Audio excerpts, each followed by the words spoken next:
The Republic of Dagestan is situated in the southernmost part of Russia.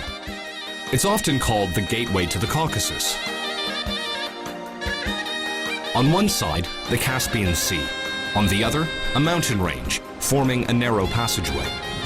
For many centuries, it served as a bridge connecting Europe and Asia. Most of Dagestan is mountainous.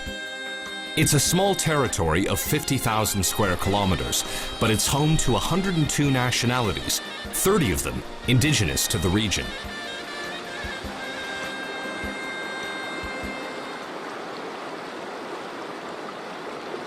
Magomed Daitov and his big family come from the village of Rakhata, high up in the mountains. Every day, they make burkas, woolen overcoats of traditional design. They're an essential part of everyday Dagestani clothing. Burkas are completely handmade. Its history stretches back more than 500 years. They're also made entirely from wool. To make one, craftsmen first comb the wool to soften and clean it. Then they use this special device that looks like an ancient warrior's bow to fluff it up until it looks like cotton candy.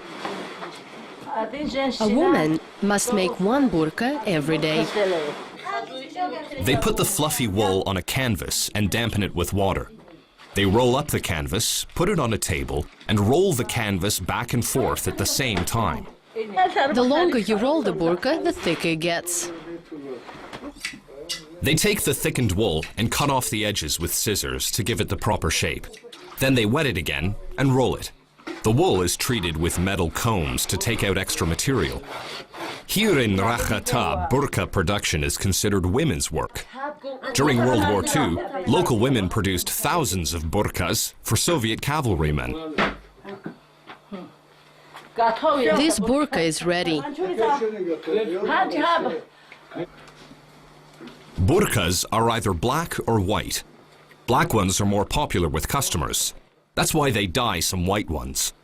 The dyed burqas are taken to the river to rinse out the excess dye. Then they're dried. Finally, the burqas are sprinkled with glue and combed again to prevent them from matting up. When it rains, the water won't be able to penetrate them, and if the rain is followed by cold weather, a dry burqa will protect its owner from the cold. Once upon a time, two shepherds decided to stay overnight in the mountains. First it rained, and then the temperature dropped. The shepherd in a burqa survived, while the other one, who was wearing a sheepskin coat, died. There were occasions when a burqa would keep its owner safe not only from the cold, but also from an enemy's dagger, or even a bullet. But despite many advantages, if one is new to the area, the burqa can seem like a very awkward piece of outerwear. It lacks both sleeves and buttons. They still remember the day when Fidel Castro received a burqa for a present. When Fidel Castro put it on, he wondered where the buttons were. He was told that none were needed. But he asked, how can you do without them? This is a partisan burqa. During a battle, you throw it off and fight with your dagger. Hearing that, Fidel Castro started to laugh and said that indeed the burqa was a partisan overcoat. Today, people buy burqas mostly as gifts. Only shepherds and traditional Dagestani dancers wear them as an essential part of their outerwear.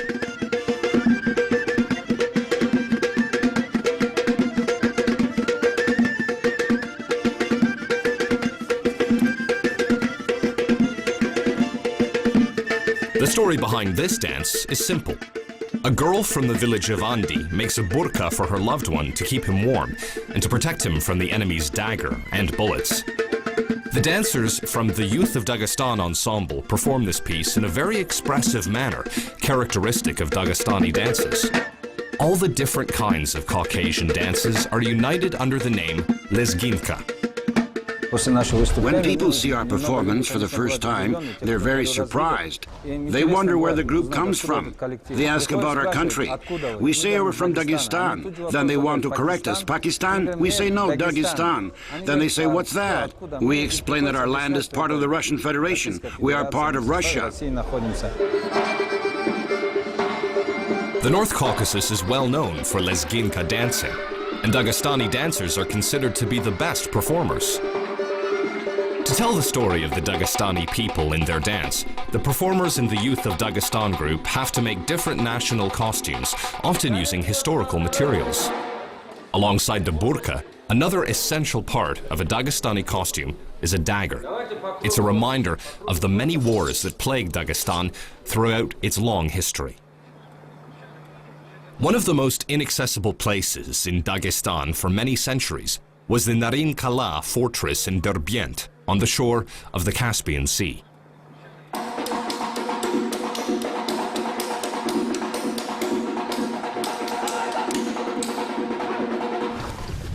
Renat Zurabov is a recent university graduate.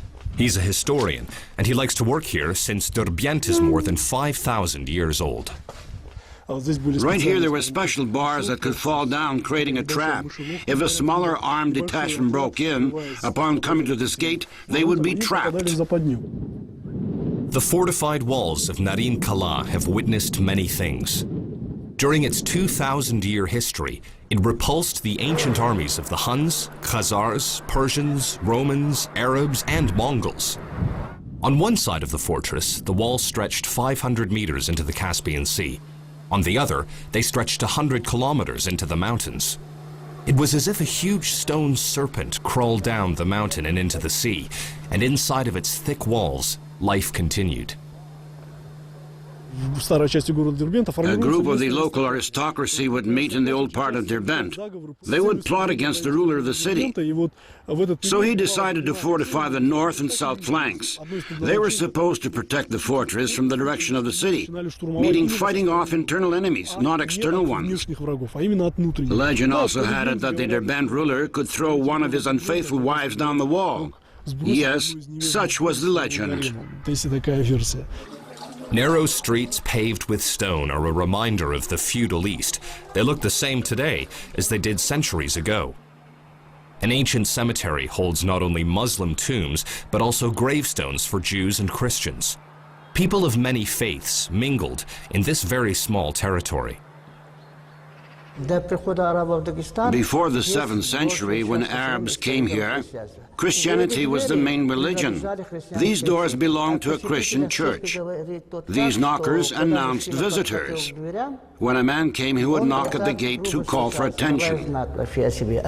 And when women came, they used a smaller knocker.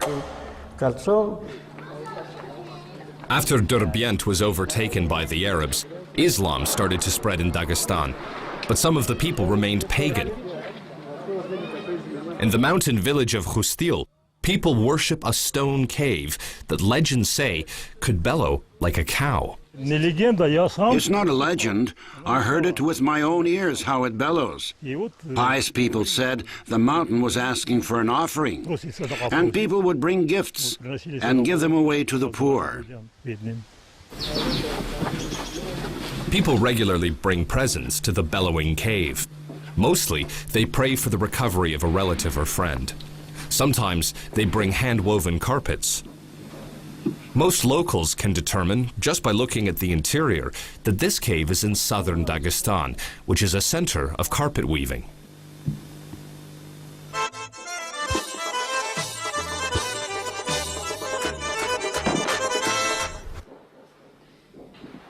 Abdurrahman Osmanov is a member of the Artists' Union of Russia. He receives orders for carpet portraits. They're very popular in Dagestan, as well as abroad. We have made different carpet portraits, many portraits of famous people from Russia, like Patriarch Alexei II and Vladimir Putin.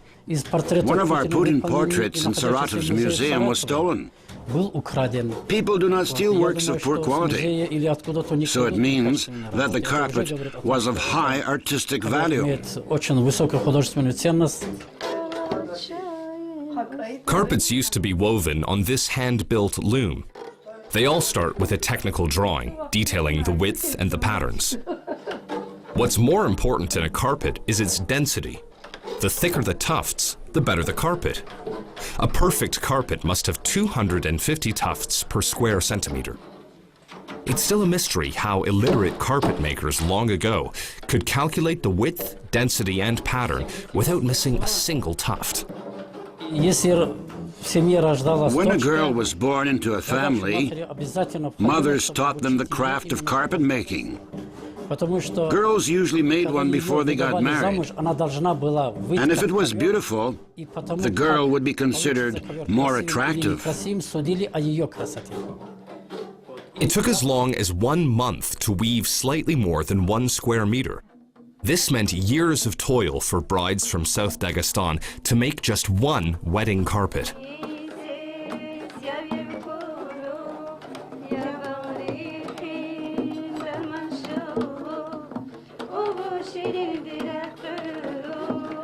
Time flew with the sound of music.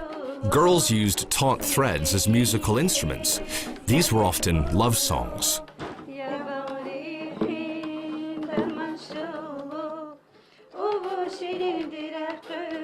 Dagestan is aptly named as the land of mountains. Mountains have different faces, and they influence these people in different ways. In South Dagestan, it's soft hills. In the east, austere cliffs. In the center, lofty and forbidding mountains.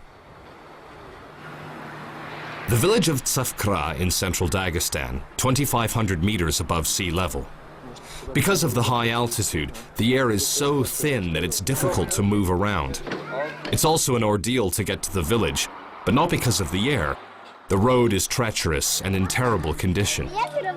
It must have been these factors that forced the locals to master the art of rope walking.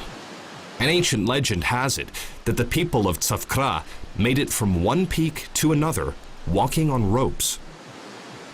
Now please focus. Come on. Go ahead. Don't forget about your arms. Keep your balance. Right. Keep it up. Hold on.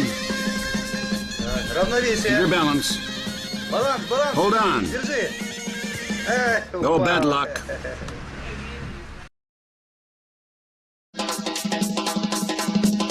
There's just one rope walking school in Russia, and it's in Dagestan. The head teacher, Ramazan Gajiev, says you can pick out a future successful rope walker from the very first lesson. Gajiev relies on years of experience. He says it's harder to teach girls difficult stunts, but they have better coordination